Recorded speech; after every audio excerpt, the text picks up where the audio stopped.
On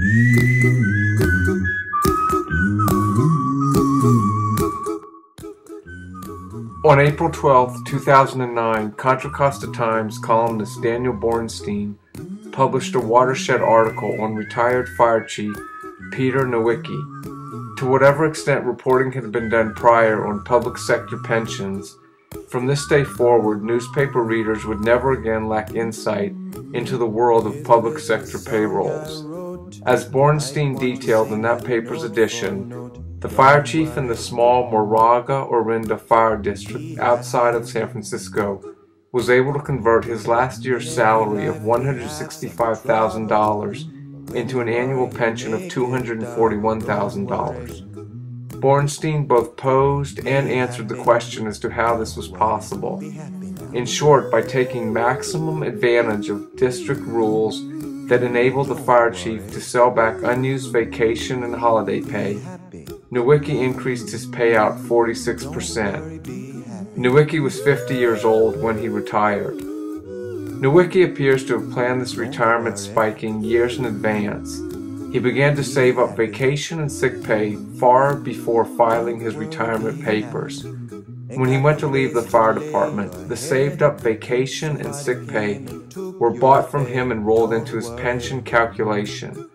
Nowicki wound up being one of those who we now know are the lucky group of retirees who make more in retirement than they did when employed by taxpayers. Some weeks later, the Wall Street Journal picked up the Nowicki story and brought it to the attention of a national audience. Nowicki had become the poster child for the mysterious but bountiful pay practices of the public sector. Be happy. Here, I give you my phone number. When you worry, you call me, I make you happy. Contra Costa County is facing a major crisis because of their pensions. We've seen them escalate year after year, and it's only going to get worse.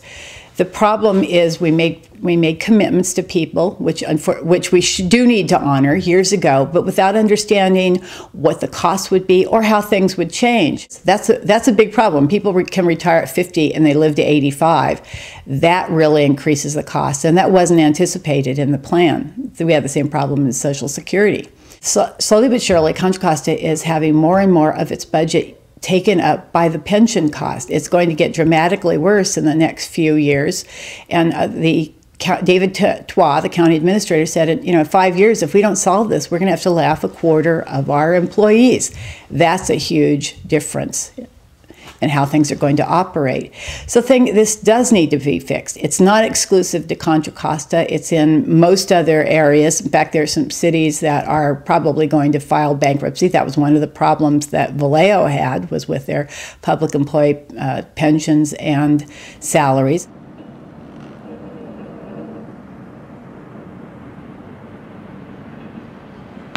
The math is what the math is. It's not sustainable. I believe in sustainable systems. And 85%, or even a little in excess of 85% of our budget is personnel costs. Right now, for a public safety person, fire or police, we have to put aside for every dollar in salary, 28 cents for pension. Of that 28 cents, firefighters and police officers pay 2 cents. In 3 years, that 28 cents will go to 45. Being responsible for my department's budget, year after year, I saw the monies evaporating. 10% cut, 10% cut. And I saw this happening to the most vulnerable population. And what I saw year after year is that money was evaporating, and I didn't know where it went, so I began asking questions. Where is the money going? And one of the places that I saw the money going was pensions and benefits for city employees. That's right. We are spending 1 out of every $7 on pensions and benefits. Within the next 5 years, we will be spending 1 out of every $4 to $5 on benefits. The cost of these benefits are going up, just on the pension side alone, between $80 and $100 million a year. It means that we have promised health care for city employees, for 28,000 retirees, for 56,000 dependents, for 26,000 current city employees that we can't pay for, that we don't have the money for. Guess how much money we have saved up for that?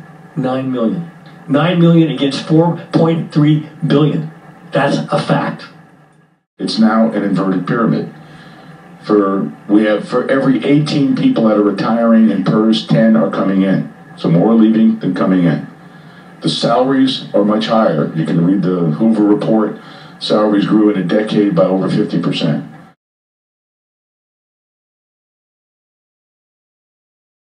In Oakland, this is about 2 or 3 years ago, and what did Oakland do to make the books look better? They said, we're going to be really smart next year and we're going to get 11.5%. Oakland, California, like so many other cities, has historically had high public service expenses. In 2011, the city budget is on the brink of insolvency if police and fire department salaries and their pension requirements are not curtailed. A recent pension financing plan put forth by Oakland Mayor Jean Quan relies on overly ambitious earning projections. The long-term problem is that these measures are little more than band-aids and fail to address the underlying problem that Oakland lacks the revenue needed to support public agencies. The city's general fund is presently short over $58 million. It is not necessary to look far to see why the budget is out of whack. Police and firefighter salaries and pensions have spiraled out of control in the last 20 years. This in turn means that police and fire department employees not only command a large portion of the current budget, but make large financial demands on the city even after the employee has retired.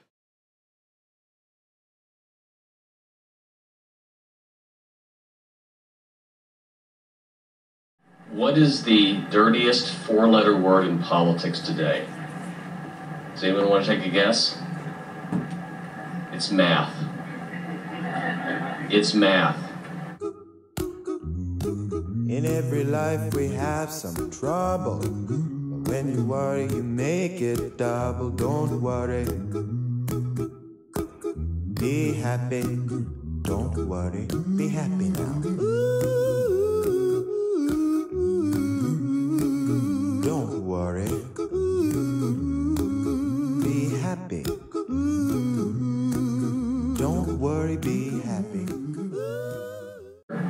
And Schwarzenegger essentially said, look, I can't get a handle on what we really owe, how much we owe people for retirement that we don't have in the bank. And we decided to look at CalPERS, CalSTRS, and the UC system.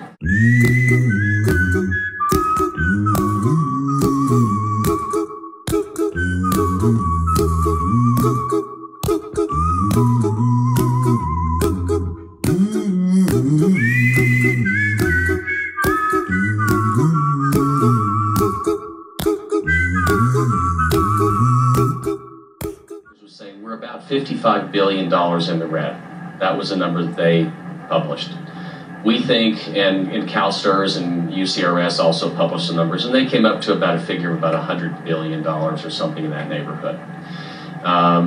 We actually think it was closer, or the students calculated it was closer to about $500 billion. Now, is $500 billion a lot of money? Well, the general fund request this year is 84.2. So $500 billion is a lot of money. And by the way, that's not for, that includes only those state funds, not the local funds like the ones here in San Francisco, San Jose, and so forth. And if you add those in, you get up to a number of about $700 billion. So it's a real problem. So again,